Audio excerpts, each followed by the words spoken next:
Stupidest things that people have done in an escape room. Story 1. Escape room employee here. I like my job, but have seen some of the stupidest people on earth come through. Here are some examples. People who find keys exclaim, "It's a key!" Put it in their pockets and forget about it. They don't make it out. Had a woman who would insist on pulling her group members away from correct solutions so that she could waste time with incorrect ones so that she could be right, to the point that I actually insisted that she shut up via the messaging system. She didn't, they listened to her, and they lost. It's amazing how many times a day I typed, "If it's unlocked, open it." We have a key in a box in one of our rooms that you get out via a specific tool that you find in the course of the game. For some reason, instead of intuiting that there was a tool involved, two women tried to use tampon applicators from their bags, unused, for this purpose. Had a guy who sat in the middle of the room and counted the ceiling tiles, convinced that finding the number would help him. I told him it would not. He lost.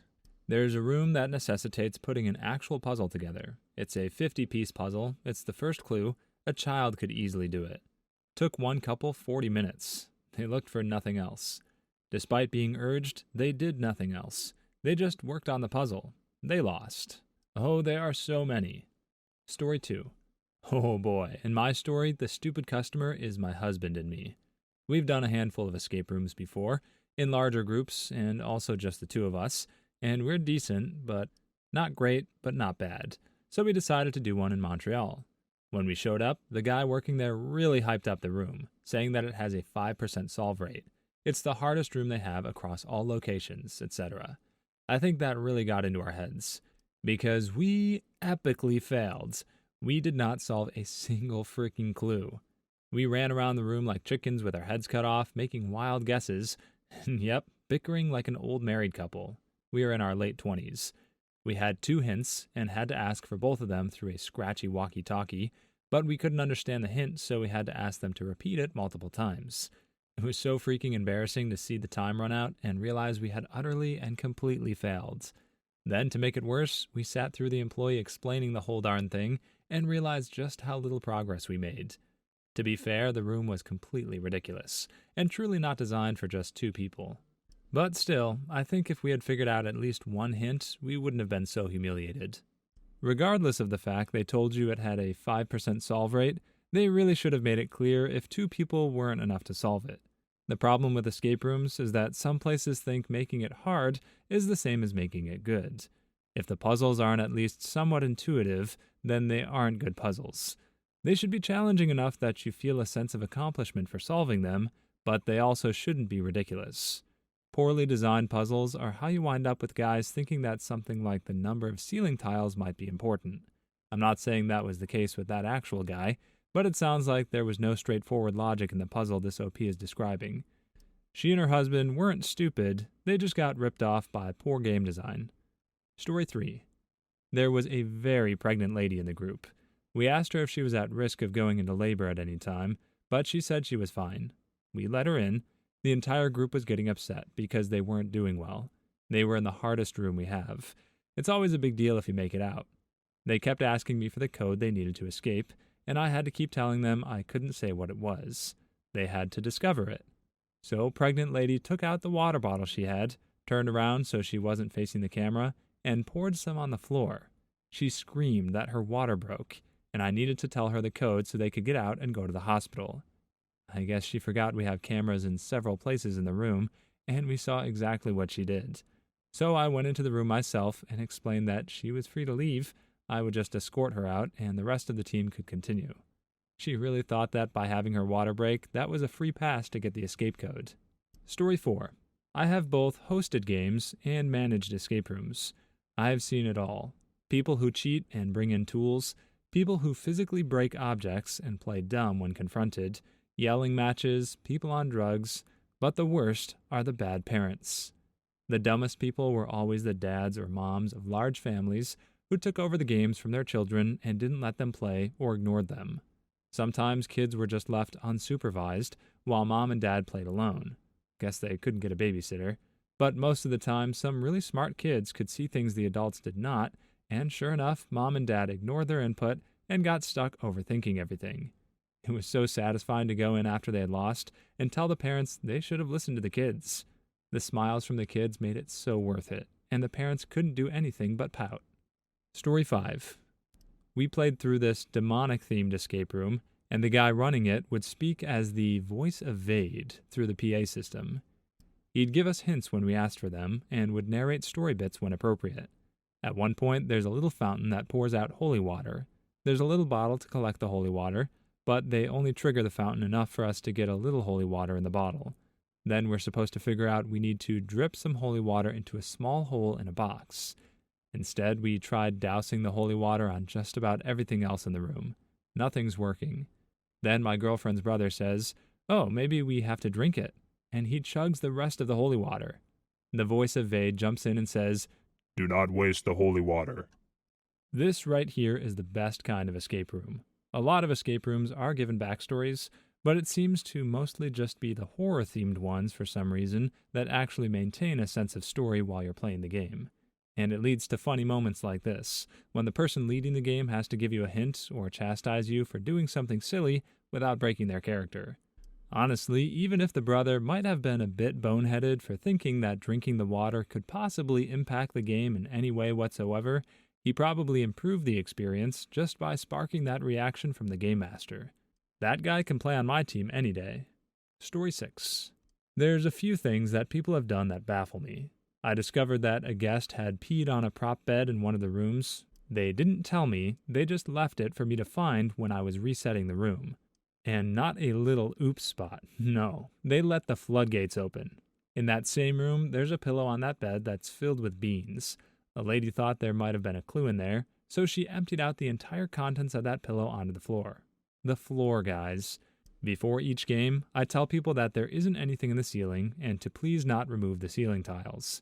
If I don't tell people not to do this, ceiling tiles get removed. But also, people sometimes don't believe me and think I'm trying to trick them. So ceiling tiles get removed anyway. Story 7. Once a group disassembled a portable AC unit hoping to find a key. There wasn't any key. From that moment, screwdrivers were forbidden. But the best team I remember was the first team that ever played. We made a big, enormous, gigantic mistake. We forgot the entire detailed instructions inside the room, right at the entrance on a table. They found it immediately. They started reading it. They clearly saw every combination, every puzzle, every piece of history, and every piece of furniture, but they didn't realize it was the complete walkthrough, and in some unknown way, they failed to escape. Story 8. Ho ho ho! Time to turn the tables. The stupidest thing I've ever seen in an escape room, the final challenge/lock, was a locked cabinet consisting of a coiled-up bicycle lock. The problem was that the bicycle lock was basically just a big 3-foot loop, and they'd only run it through the handles of the cabinet once, so there was more than enough slack to simply open the cabinet. Within the first 5 minutes of the game, somebody in our group just walked up, opened the cabinet, and we were out. It sounds like they just did no quality assurance on this room whatsoever. It can be sort of hard to do that if the staff knows the solutions, but the goal is to keep the solution from a few staffers so they can test it out and see how it plays before you open it up to the customers. And honestly, even if the staff did know the solution, it doesn't take a whole lot of playtesting to catch a design flaw like this. If it sounds like I'm taking this stuff really seriously, I feel like that's justified. I'm sure it varies, but generally speaking, escape rooms aren't cheap. If you're going to drop a couple dozen bucks on something that's supposed to last nearly an hour, then it shouldn't be over in 5 minutes. If I want to overpay for something that doesn't last as long as I expect it to, I'll watch a UFC fight, or just call an escort. At least neither of those disappointments require me to drive anywhere. Story 9. I run a tech camp thing for junior high-aged kids, and we have them do an escape room puzzle. Basically, the box in the middle of the table has 5 locks, one for each puzzle, that has its own colored ring attached to it. Once you solve a combination, you bring the ring to the game master, and you get the next puzzle. Simple enough, right? Never have I seen anybody do this in the 2 years we have done this puzzle for both kids and teenagers, but one kid this year managed to unsnap a ring from one of the locks and picked every single one of them and got the box open without solving a single puzzle. Story 10. We created an escape room for our library, and one of the decorative props was a potted plant. One group thought there was something inside the pot and proceeded to pull the entire plant out, roots and all. There was dirt all over the floor, and the poor plant was in shambles. In their defense, the theme of the room was Harry Potter, so they probably were thinking it was a mandrake, in which case they should have used fuzzy pink earmuffs. Thankfully, the plant was needing to be repotted anyway, so my coworkers and I split it up and took them home. My little piece is doing great. Story 11. Not an employee, but a player. I was working a puzzle on my own on one side of the room, and this tiki torch-looking thing keeps falling down while I'm working on something else. I keep picking it back up so it's not in the way. Finally, I get frustrated and slam it into this wooden stand with a hole in it. It makes a loud bang, and part of the stand comes off. I think I've freaking broken it, and quickly put the piece back into place and go back to my puzzle. Of course, it was supposed to open, and there was a clue inside. We failed the room. That's actually pretty funny, and actually a little relatable. It doesn't happen quite like this, but sometimes people fail escape rooms because they thought something was just out of place and didn't think to question if maybe it was like that on purpose. Some escape rooms also have automated events, or creative ways of giving you clues if you haven't made progress after a certain amount of time, so it's possible that they actually had some way of triggering this torch to fall so that people would realize it was something they were able to interact with, rather than simply a static part of the scenery. But I'd wager this OP isn't by far the first person who overlooked the fact that it was meant to be a clue and simply continued working on other things.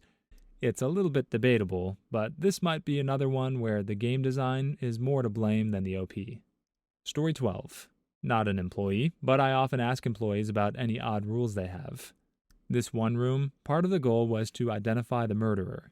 Also relevant is that the story location was Tokyo. There was a Bluetooth lock on one of the doors, and so there was also a phone. It being a red room, the escapees thought to call 911. The staff was smart enough to remove the SIM card, but didn't realize you can always call 911, so they connect to the real emergency services. The operator gets a call that they think is a legit emergency, and the escapees assume that it connects to the game master. Everyone was very confused when they said there was a murder in Tokyo, and the operator says, "That's on another continent. Why are you calling me?" Story 13. My girlfriend used to act in an escape room, and it was the worst job ever. She played a zombie chained to a wall in one room, and her makeup was very realistic. I actually went through it when she was acting before we started dating, but people would treat her like a not real person. She was punched several times, hit with thrown objects, and someone said to her face that he wanted to booby bang the zombie. People act dumb as heck in escape rooms. Story 14. I went to one last year, and the organizers were giving us the rules beforehand, including things like don't pull up the carpet, don't dismantle any electric devices, etc. We were laughing that people would even think of doing that, and then they told us that wasn't the worst of it. The rooms were in an old tenement building with fireplaces. Apparently, one guy in the past was positive there was a clue hidden behind the old, boarded-up fireplace, so he managed to break through and climb up the shaft, all before staff could intervene. They had to call the fire brigade because the guy got lost in the maze of shafts. People have a strange way of overestimating how difficult escape rooms are meant to be. If nothing else, simply remember that the staff has to reset everything when you're done. If you're breaking things or dismantling walls, odds are you've already done more than they care to reset. Besides, while I've already mentioned that some games are poorly designed, that usually just means there's no intuitive logic behind the puzzles. It doesn't mean they're hiding clues inside the walls. But you have to love the energy these people are putting into the game. Say what you want about this guy, but he definitely came to play.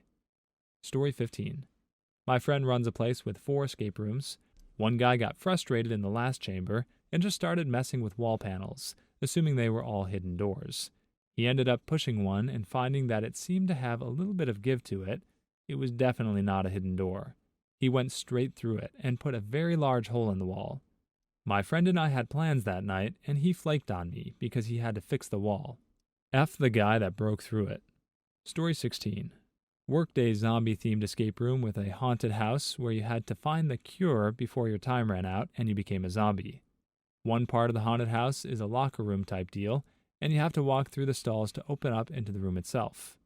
Girl finds the cure in a toilet tank, gets so excited she football spikes the tank lid. Lid, of course, shatters, and we get less than 5 minutes of reset to clean up her mess before the next group comes in and shreds themselves to ribbons. Good times. This definitely could have been worse. Imagine how little reset time you would have had if she not only shattered the tank lid, but also broke her foot. As a side note, either this has become a really common escape room theme, or this OP is talking about a limited time event they did at a haunted house called Cutting Edge. It's been in the Guinness Book of World Records 4 times for being the world's largest haunted house, but you had to pay extra for the escape room bit.